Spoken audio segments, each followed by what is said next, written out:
In this video, we will be discussing the rights of unpaid seller. तो सबसे पहले ये समझना होगा कि अनपेड सेलर मतलब क्या, किसे कहते हैं हम अनपेड सेलर. तो a seller who has not received the cost of the goods or the price of the goods, or if he has given the goods on credit, the term of credit has expired, and if the buyer has given him any negotiable instrument, that negotiable instrument has been dishonored, in this situation we say that the seller is unpaid seller. मतलब seller को उसके goods की कीमत पूरी नहीं मिली है. यदि उसने गुड्स क्रेडिट पे दिए थे तो क्रेडिट का टर्म एक्सपायर हो गया है, और नेगोशिएबल इंस्ट्रूमेंट के द्वारा यदि बायर ने पेमेंट किया था तो वो नेगोशिएबल इंस्ट्रूमेंट यदि डिसऑनर हो गया है तो हम कहेंगे कि ऐसा सेलर अनपेड सेलर है. तो ये अनपेड सेलर के कुछ राइट्स हैं, कुछ rights against the goods and कुछ राइट्स अगेंस्ट द बायर. तो बायर के अगेंस्ट वाले राइट्स का तो इस्तेमाल वो तब कर सकता है जब गुड्स सेलर के पोजेशन से जा चुके हैं, लेकिन उसमें एक अपवाद है, वो मैं बताऊंगी. And the rights related to the goods are, when the goods are with the seller, what are his rights? When the goods are with the unpaid seller, what are his rights? First is the right of lien or right to lien. Right to lien मतलब क्या?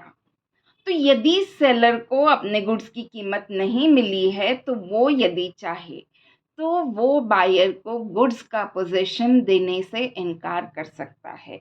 This is known as right of lien. LIEN. तो ये right का इस्तेमाल करके वो goods खुद के पास रख सकता है जब तक सेलर वो गुड्स की कीमत जब तक बायर वो गुड्स की कीमत नहीं देता है, तब तक सेलर गुड्स बायर को देने से इनकार कर सकता है. Then the right of stoppage in transit.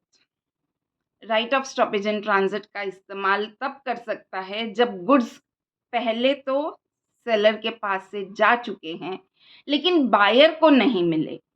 The goods are in transit, तो या तो बायर के एजेंट के पास भी नहीं मिले हैं, मींस गुड्स कुरियर वाले के पास दिए हुए हैं या किसी एजेंट के पास दिए हुए हैं या किसी और बेली के पास दिए हुए हैं, but the goods have not reached the buyer, the right of stoppage in transit can be utilized by the seller.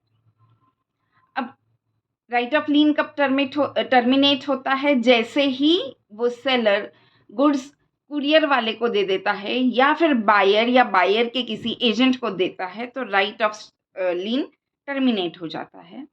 उसी तरीके से right of stoppage in transit कब टर्मिनेट होगा? तो यदि गुड्स बायर या बायर के एजेंट को दे दिए जाएं तो the right of stoppage in transit खत्म हो जाएगा. मतलब बायर या बायर के एजेंट ने यदि एक्नॉलेज कर दिया कि गुड्स हमें मिल गए हैं, या किसी और व्यक्ति ने बायर को ये बताया कि on your behalf I am holding the goods, तब भी right of stoppage in transit terminate हो जाता है. And the third and the most important right is right to resale the goods. और यदि ये राइट नहीं है तो जनरली वो पहले दो राइट्स बहुत ज़्यादा यूजफुल नहीं होते हैं. और unpaid seller stoppage and transit का राइट का इस्तेमाल भी कब कर सकता है? When the seller comes to know that the buyer has become insolvent, not necessarily that he has been declared insolvent, but the buyer is in such a position that he is not able to pay the debts. जो भी amount due है उनके ऊपर वो यदि पे नहीं कर सक रहे हैं तो ऐसी सिचुएशन में ये माना जाता है कि buyer is becoming insolvent, and in that situation the seller has the right of stoppage in transit. Then the third and the most important right comes the right to resell the goods. तो goods यदि perishable nature के हैं तो unpaid seller goods को बेच ही सकता है, तब तो प्रश्न ही नहीं उठता, क्योंकि न बेच के न उसका फायदा हो रहा है न बायर का फायदा हो रहा है. Next situation, when the buyer unpaid seller has given reasonable notice to the buyer कि भाई इस समय तक यदि तुमने पैसे नहीं दिए तो मैं ये गुड्स बेच दूंगा, क्योंकि टर्म ऑफ क्रेडिट एक्सपायर हो चुका है, जो नेगोशिएबल इंस्ट्रूमेंट दिया था वो डिसऑनर हो चुका है. So he has given a reasonable notice to the buyer, and if the buyer does not take any action within that period, the seller has the right to dispose of the goods, okay, to resell the goods. And the third situation when the unpaid seller has this right is that when it was entered into the agreement, implied ही था कि यदि आपने goods मतलब समय पे payment नहीं किया तो हम इतने दिन तक वेट करेंगे, उसके बाद भी यदि आपने पेमेंट नहीं किया तो हम बेच देंगे। तो ये 3 राइट्स हैं अनपेड सेलर के।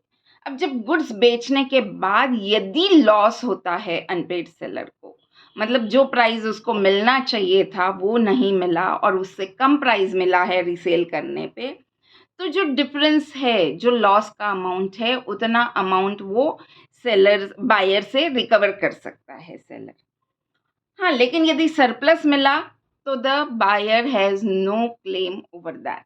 Buyer can not take the benefit where he has done something wrong.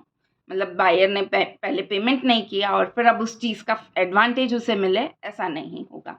लेकिन यदि लॉस होता है अनपेड सेलर को, तो उस सिचुएशन में जो डिफरेंस रहेगा कॉस्ट का, वो अनपेड सेलर बायर से क्लेम कर सकते हैं।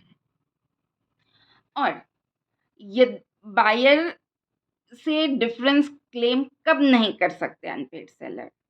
when the buyer did not when the seller did not inform the buyer or did not give reasonable notice to the buyer about the resale. Okay, if you don't pay the cost I will resell the goods, ऐसी notice यदि buyer को नहीं दी गई है seller के द्वारा, तो ऐसी सिचुएशन में सेलर बायर से डिफरेंस क्लेम नहीं कर सकते। यदि गुड्स की पूरी कीमत नहीं मिली और सेलर को यदि लॉस हो गया है रीसेल की वजह से, तो जो डिफरेंस है कॉस्ट का वो सेलर बायर से रिकवर नहीं कर सकते if the buyer has not received the notice of resale from the seller. These were the rights of unpaid seller related to the goods when the possession is with the goods. If the possession goes from the seller, what are the rights? तो एक right है right of stoppage and transit और दूसरा है right to resell the goods. Okay.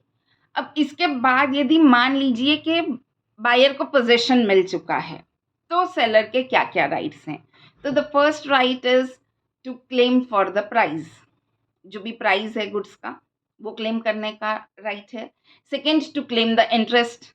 एक particular period तक ही will wait for the price, उसके बाद इंटरेस्ट भी क्लेम करेगा वो, कि क्योंकि उसने यदि कहा है कि 3 महीने में आप दे दीजिएगा प्राइस, तो 3 महीने तक का इंटरेस्ट नहीं लेगा, लेकिन उसके बाद भी यदि उस बायर ने गुड्स की कीमत नहीं दी है तो सेलर उस पर इंटरेस्ट भी क्लेम कर सकता है।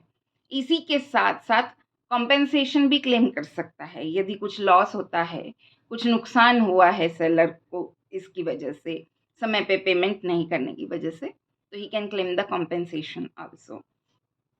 And he has the right to repudiate the contract. It is a type of anticipatory breach. Okay, कि यदि सेलर को पता चल गया कि buyer is not in the position to make the payment of the goods, so in that situation he can repudiate the contract. He can say that okay, I want to break the contract.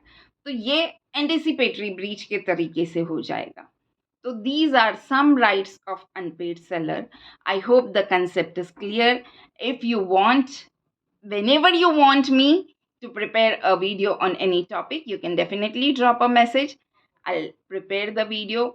And what was the main thing, important thing that you liked about the video? Kindly comment and tell me.